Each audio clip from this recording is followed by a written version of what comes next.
Hey, this is Tim Hunzy, partner of Parallel Music Publishing and board member of the Nashville Association of Independent Music Publishers. Thanks for listening to the Nashville Pubcast. This episode of Nashville Pubcast, we have Luke Laird, hit songwriter and partner with his wife Beth of Creative Nation. We chat about his journey from successful songwriter to successful song publisher.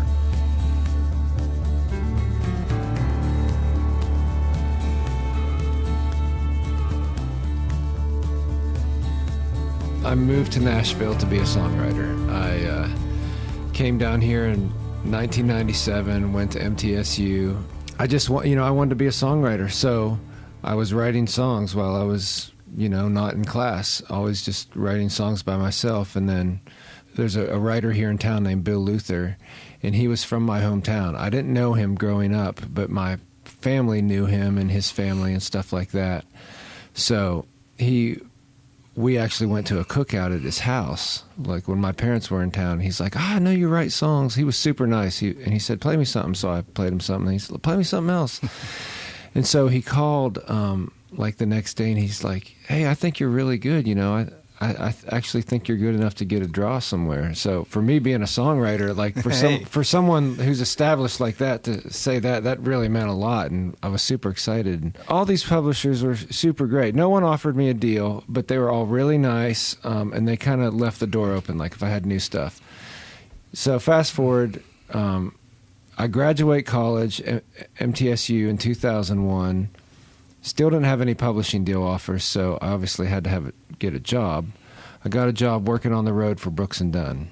I'd go on the road for the weekends. When I'd come back in, I was doing open mic writers' nights out at the Broken Spoke every Monday.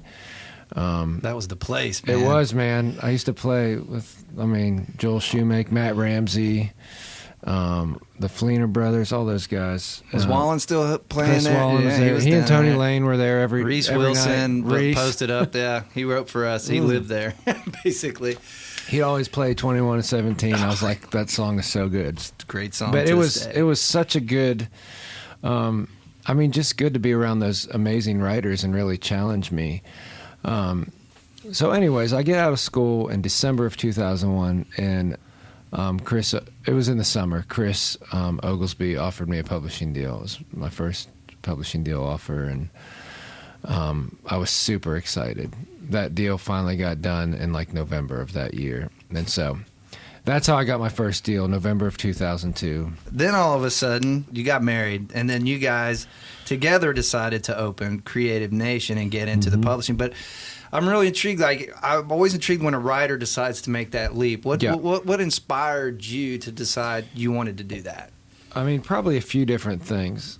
First of all, I know you don't want me to say this, but to be completely honest, I've seen lots of writers go off and start their own thing. Once they have some hits, get success, then you're like, well, I can do this, And some can, but the majority of us writers aren't wired to run and operate a business and be creative at the same time. So I know that what I'm good at and what I'm not good at, and I think my time is best spent in the studio and writing songs.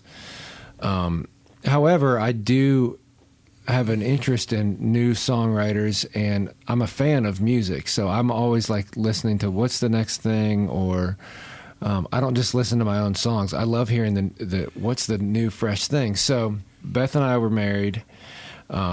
We had always talked about, she'd been at BMI for 5 years, and I think we were just both at a place where we just felt like, if we're going to try it, we didn't have any kids yet, let's try this now. She is very smart. She learned the music business faster in 6 months being a receptionist than I did in 4.5 years going to college for it. So I will testify. I call her for advice all the time. She just has that gift. She really does. But she's also knows songs, and I'm not just saying that because she's my wife, because if she didn't, it would be really hard, and she doesn't just love everything that I do.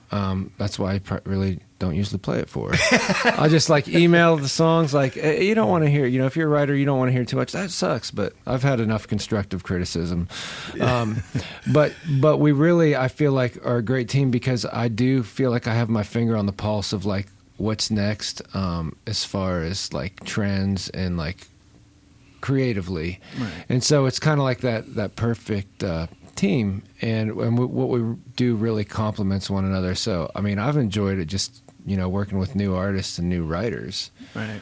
So you kind of see it's a great balance for you, It and is. having a partner with Beth that Absolutely. can do the business, but you are involved in the sense that you help on the creative side and Oh, add absolutely. to that. And any writer that we sign, I definitely do the meeting and everything, because I mean, like being a small company, you have to be very picky. I mean, there's some great writers that just wouldn't work well at our company, and that could probably make a lot of money for the company, but we're literally just in a small space. So you have to think of the different personalities between writers and the employees, and all those things kind of come into play. And so that's been a learning curve, but it's been fun too, because you learn a lot about yourself as well.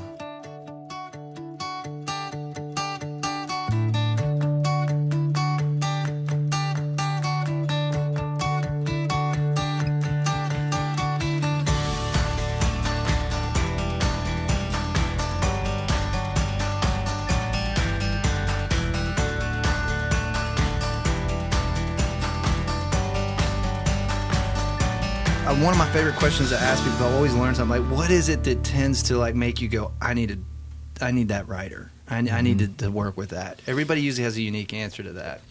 For me, honestly, every single songwriter that we've signed, they have songs that I just keep it super simple. They have songs that I wished I had written. Ah, that's great. And like, it's always like, man, I never thought of something that way. So for me, it's just, I just dumb it down to like, I wished I could write those kind of songs.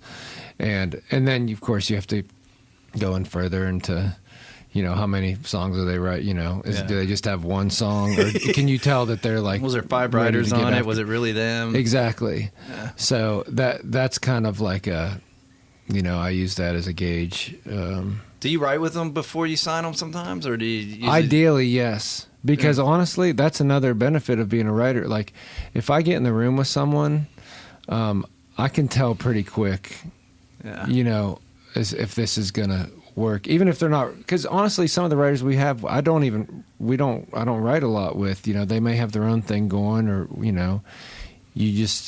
everybody has, their own schedule, but I can tell pretty quickly what somebody's bringing to the table. One of my favorite, I learned from Jeff. He always said, "I just think they have something to say," particularly artist writers. He just that was one of the things that always stuck with me. As I asked him, like, "Why?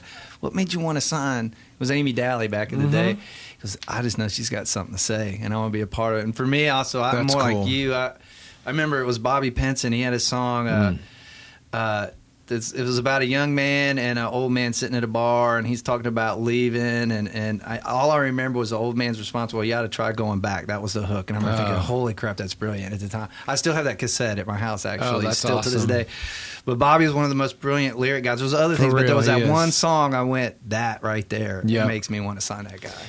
And sometimes, like as a brand new writer, you can tell it's just in the way they turn a couple lines. They may not even have it all together yet, but you can just tell, wow, their brain is not. They're on a little different plane here than just, putting a song together. Does that excite you when you start working with these young guys? Maybe, like you said, it's not necessarily writing, but they're in the company. You hear something this side. Does that just kind of inspire you as well as a writer? Absolutely. And so that's why I love having new writer. I mean, I also, some of my favorite writers that have been doing this for a long time, I've seen what they've done, and it's not just right with your same people. They're always trying, like a Craig Wiseman. I mean, he's always writing with the new, I'm not delusional to think that I'm always going to have my finger on the pulse of what the freshest thing is. I mean, I just turned 40 years old. I'm fully aware. So I'll be 50 in July, bro. I want to Yeah. be part of. I want to be part of that thinking. Like, what is like someone who's 25 who was or 21 who was out at the bar last night? Like, I can't necessarily relate. I mean, I can, but it's getting further and further away. Yeah. So you're just trying to keep in there. I know at Creative Nation, you guys definitely have your staff of writers, but you've definitely started investing heavily into the artists as well. Was that? I'm sure you thought that out, but is that something you would continue to want to do? And it's definitely a lot of work. It is. Yes, we're not just trying to sign a bunch of artists. We have to be passionate about it because, we know what the odds are. And, which now saying that, I'm like, why do we do this again? But I ask myself that on the daily. But we do, we just have to, with the artist thing, for sure. And writers, but the artist, you have to be passionate because, especially with a new artist, it's a lot of work and it's a lot of time and energy. So, when we sign an artist, we really, Beth and I have to be fully in, like we really believe in this. And then we also want our team to, we're not going to make them believe in something, but we want to know that, they're on board as well. So I know right now you have Cassie Ashton and you have Steve Moakler. Craig, is there another artist over there that I'm forgetting?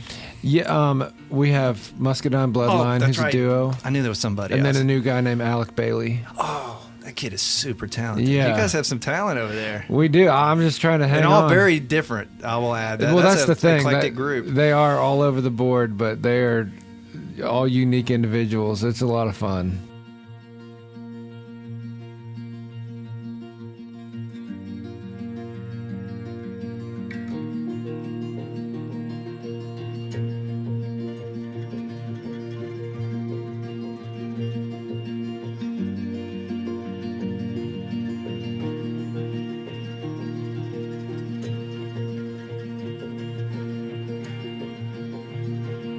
Growing pains are tough, and I know that you guys have had some great success. And do you look to the future and go, "Here's what we need to do for growth," or do you just mostly focus on the day-to-day of like just writing those hits to help?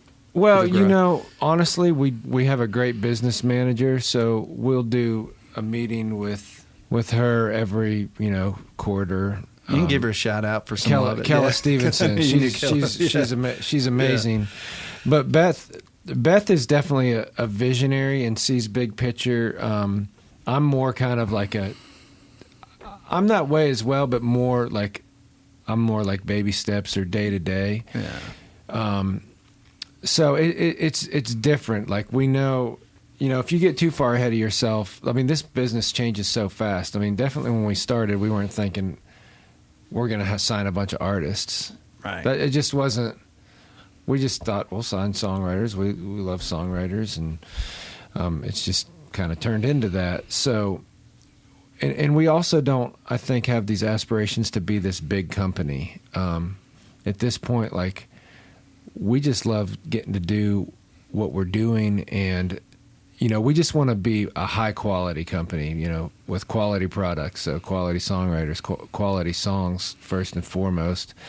And artists as well. And so we're just kind of, as far as the growth goes, we kind of take it day by day. And yes, it may end up being a lot bigger, or we may end up being smaller than we are right now, and that's okay. We don't have, I don't know. I don't think we're trying to be, Big Machine or something like that, which there's nothing wrong with that. But we also know with growth comes more responsibility. Yeah. So that's always a balancing act. And you have a family, and you've got these two Absolutely. great boys that are the funniest on Instagram. Your kids have more personality. And we do value our personal lives and our family, There's a sacrifice, first and foremost. right? Absolutely. And I'm with you. As older I've gotten, at 50, I realized some of the sacrifice I made as a guy that's owned a business, and you sacrifice time, and even when you're at home and your brain's like on your business and all that, it can, it's a game to learn. So on that, as a creative as well, is it hard, like now that you approach a day, like I'm sure, like you mentioned, you just started writing, and you wrote songs and you wanted to write songs. Do you look at things differently as a business owner on like opportunities that you need to do or take as far as writing, like,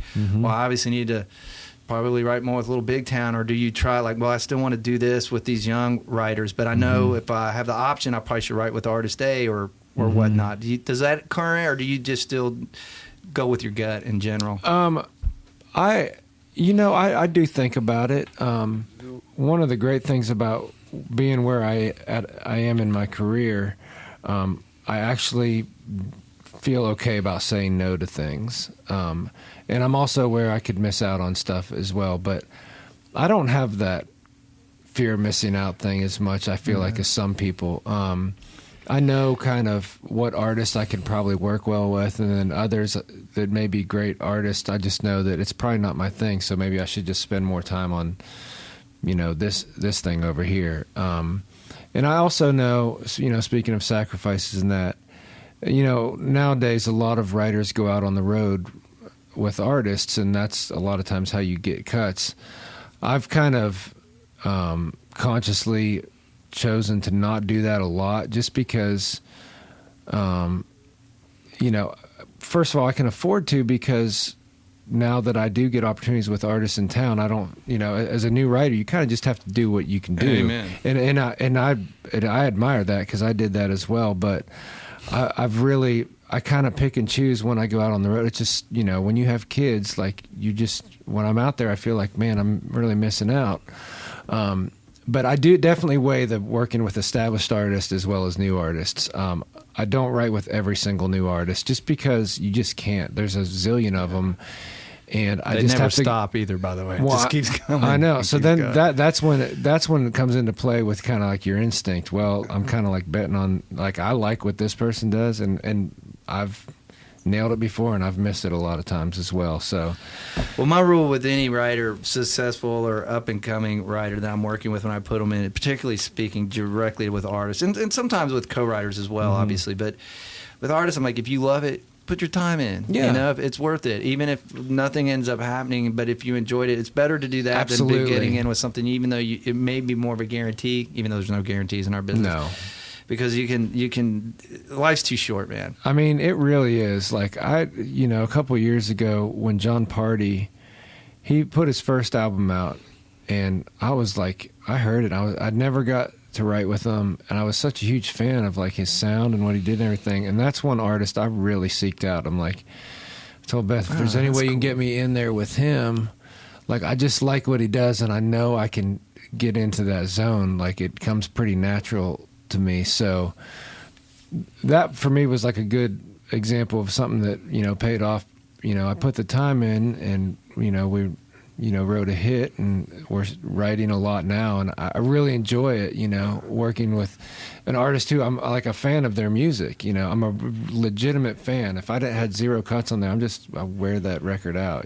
I know you're like me, a faithful man. That to be able to give back, and it's a mentorship of what we do. This is you apprentice with these guys, and you mentioned meeting with. I bet you still have relationships with most of the publishers you met with that are still in the business. Oh, I think yeah. most of them are, and that's just a cool thing. Yeah, I do, and especially being in Nashville, that's what's just so cool about being in this town. I mean, the publishing community, the songwriting community, it's really tight. Just the Nashville music business in general. But yeah, I mean, I've had the opportunity to work with Hall of Fame songwriters. I mean, I can just have their numbers on my phone, and I can go to coffee with them, and then like brand new superstars. It's the most surreal And Snoop thing Dogg, ever. don't forget Snoop Dogg. Yeah, you got to Snoop, hang yeah. with Snoop that time. I don't have his number, but he's probably had a couple different phones by then. Yeah, anyways. sure. That would always got me. I was a little jealous about the Snoop Dogg thing for sure, because I also like the hip hop as well. Oh man. Thanks for listening to the Nashville AIMP Pubcast. For more information, check out AIMP.org or follow us at Nashville AIMP on Instagram. The Nashville AIMP would like to give a shout out to our sponsors, Jamber and Sound Exchange. Jamber wants to know if you're looking for an easier way to capture song splits at the point of creation and organizing your catalog. Jamber is our podcast sponsor, and they are offering listeners a first look at their songwriter and publisher apps that allows songwriters to collaborate when inspiration strikes. Go to jamber.com/AIMP to sign up today. Sound Exchange develops business solutions for the entire music industry. They collect and distribute royalties on behalf of more than 155,000 recording artists, master right owners, and music publishers. Sound Exchange have paid out more than $5 billion in royalties. SX Works serves the licensing and administration needs of music publishers around the world and operates CMRRA, which represents music publishers and administers mechanical rights for the majority of songs recorded, sold, and broadcast in Canada. We appreciate you listening to the Nashville Pubcast. Stay tuned for an all-new episode next week.